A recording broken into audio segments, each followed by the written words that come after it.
अस्सलाम वालेकुम, मैं हूं मोहम्मद तौसीफ़ और आप देख रहे हैं इस्लाम आबाद वाला टेक्निकल यूट्यूब चैनल। मैंने पहले भी वीडियो बनाई थी कंडक्टर के बारे में कि कंडक्टर काम कैसे करता है और लगाया कैसे जाता है। तो आज ये वीडियो बना रहा हूँ कंडक्टर कितनी किस्म के होते हैं। यानी ये कंडक्टर जो होते हैं ये बहुत सी किस्म के होते हैं। इसमें 110 भी होते हैं, 220 भी होते हैं, 24 वोल्ट भी होते हैं, 12 वोल्ट भी होते हैं। तो ये मेरे पास कुछ हैं, ये 220 के हैं, 3 फेस, यानी ये 3 फेस में लगेगा। 3 फेस जो चीज़ होगी उसमें लगेगा। तो इसको यहाँ 220 बिजली लगेगी।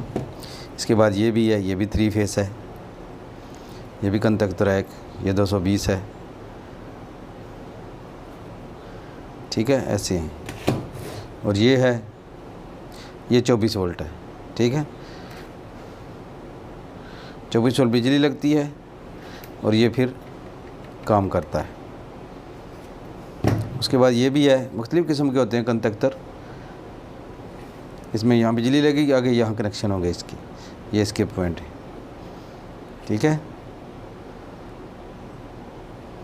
ये कंडक्टर होते हैं। जो चीज़ ज़्यादा लोड लेती है उसको कंट्रोल करने के लिए, क्योंकि आप डक्ट को लगाएंगे तो वो बिजली जलने या ख़राब होने का ख़दशा होता है, इसलिए ये लगाते हैं। इसमें ये कंडक्टर फिर ऑन करता है उसे, तो ये चीज़ आगे चलती है। तो उम्मीद करता हूँ वीडियो आपको अच्छी लगी होगी। मज़ीद वीडियो देखने के लिए मेरे पेज को सब्सक्राइब और लाइक ज़रूर कीजिएगा। वीडियो देखने का बहुत बहुत शुक्रिया। अल्लाह हाफ़िज़। पाकिस्तान ज़िंदाबाद।